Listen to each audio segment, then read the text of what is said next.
Who's excited about water policy? Yes, absolutely, absolutely. You know what's interesting is I've traveled around the state and had the opportunity to go speak to folks about various issues that the state is dealing with and what our challenges are. Invariably, and it seemed like it's happened over maybe the last 6 months or 8 months, but invariably water comes up. I think that's exciting, and I'll tell you why. First of all, the opportunity for us as a legislative body, and quite frankly, for the people in this room that are going to be decision makers and influencers and folks that provide information into our system that we make our decisions from, I think we're on the verge of something very serious. We're on the verge of a couple of things. Number one, I don't like using the word necessarily so, but you know, water wars are very serious. And from an agricultural perspective, a lot of times it doesn't work very well with ag when we have a water war. So clearly what we need to be able to do, because the awareness is coming up, we all know in this room that water is a significant resource for the state. And we also know that we have to work together.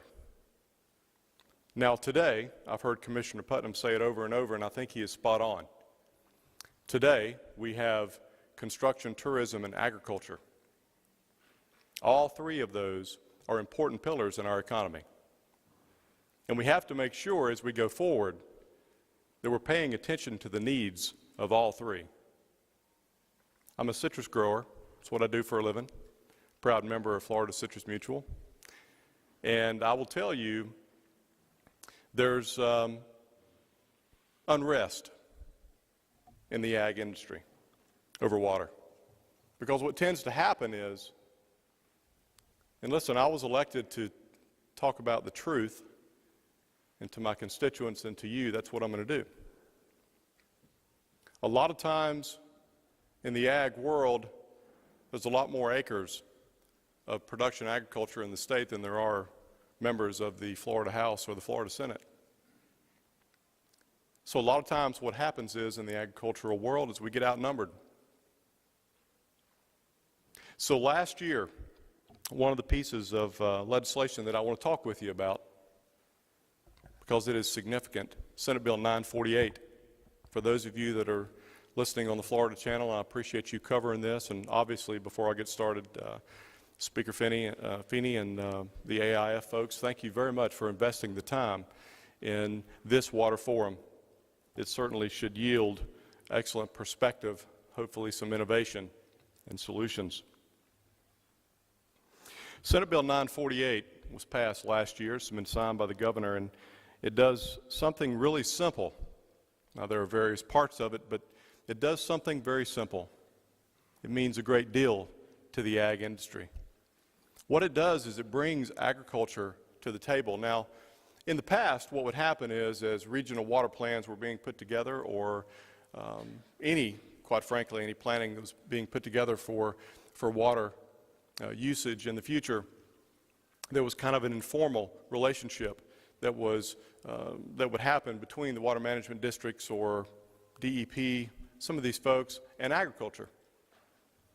So what Senate Bill 948 has done, the most significant thing that it has done, it has formalized that relationship. So now, FDACS, vis-a-vis the voice of agriculture, is at the table when water policy is crafted, when information is being sought to understand the impact of agriculture, its use and its water use, and the impact on its region. So first, of course, FDACS will be at the table. They will be there for the planning process. They will be providing information from various sources, but they will be providing information to the decision makers in the process that will determine those water needs. It adds self-suppliers to the list of folks that the water management districts will work with.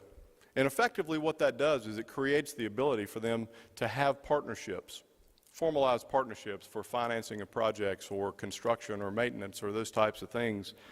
That's important, especially for agriculture, because generally speaking, agriculture is a self-supplier. We pay for our own wells. We we drill them, we put the pump in, and we provide our own water. It also does something important. What it does is it gives FDACs the ability to establish an ag water supply planning program. This is significant because to be able to pull the perspectives of the state from an agricultural realm, if you will, into the room and be able to talk about our needs and be able to talk about what it is that we need going forward is significant, and to formalize that process is fantastic. There were funds and resources that were in the General Appropriations Act that will support that process for FDACs to be able to accomplish that. Basically, that's Senate Bill 948. It's a major step for agriculture. I want to bring up a couple of things, though, thinking forward a little bit. We all know that today we cannot continue the groundwater withdrawal at the rate that we're doing it. So we have to be thinking about alternative water resources. I've heard that term, I think, 3 times already this morning. I'm sure we're going to hear it a significant amount through the rest of the day. One of the ways that we can, I think, enhance, grow the water pie in the state of Florida is through desalination. What I'd like to be able to see us do, and I'm open to any ideas at all, what I'd like to be able to see us do is to figure out what the hurdles are and break them down. What are the hurdles, not just financial, but from a policy perspective? What are the hurdles for us to be able to get very, very serious here in the state of Florida for the utilization of desalinized water? It's an important drought-proof piece of the pie. So if you have an idea, if you know where these hurdles are, please, please let us know. It is a significant resource that should be utilized, at least in my opinion, more significantly here in the state. I remember 12 or 13 years ago, we were managing a citrus property down in Indiantown, Florida. And right after we took over the management in our private company, right after we took over the management of that grove parcel, there was an 80-acre reservoir. Now, of course, in that part of the world, there are canals that run through and you pump water in and out of a grove property and you utilize it for irrigation and you manage it for drainage, but that is effectively where you get your irrigation water.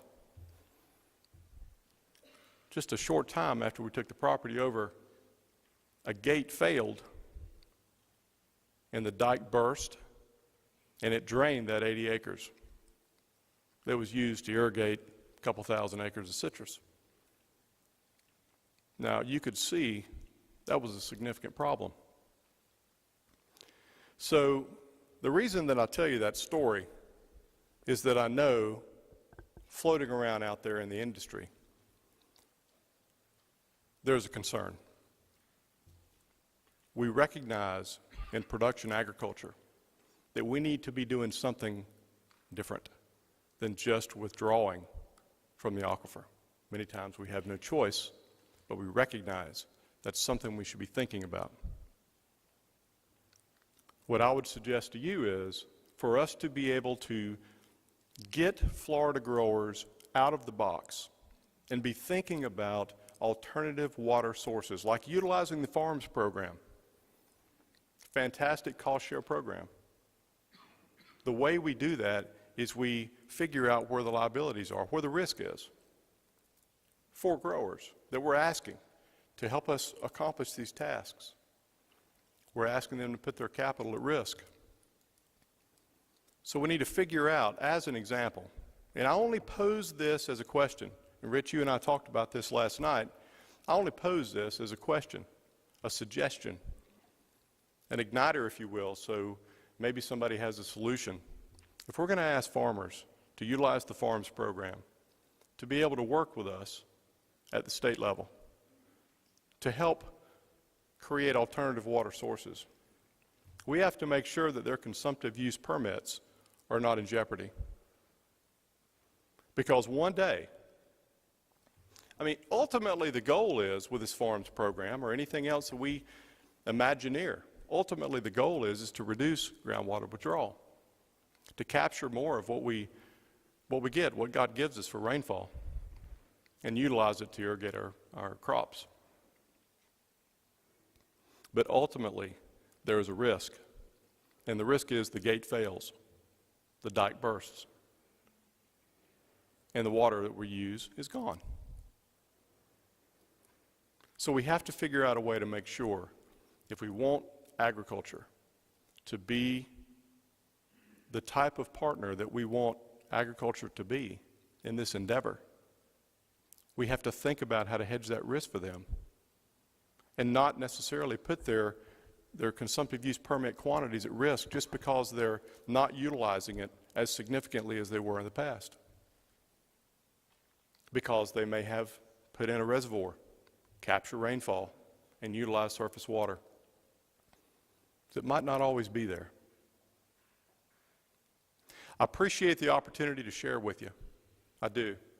And quite frankly, I very much appreciate the fact that you're here today. It's important. The topic of water is significant. And as we move forward, I will make this promise to you. If you have an idea on what can make water policy better in this state, if you have an idea of what can help bring consensus within the bounds of the state when it comes to water policy, please do not hesitate to give me a call. Stop by the office, whatever it is, because I'd like to hear from you. And the last point that I want to make is we need to remember, at least from my perspective, and I'll bet yours, is that when we're talking about water in the future, everything has to be on the table. Everything. Everything. And that means we have to be more innovative, we have to be more creative, and we have to be more open-minded. So I would encourage you to do those things. I appreciate the opportunity to be here today. I know it's going to be a fantastic time, and we're going to hear a lot. So I'm here to serve you, and please just give me a call. Love to hear from you. Thank you.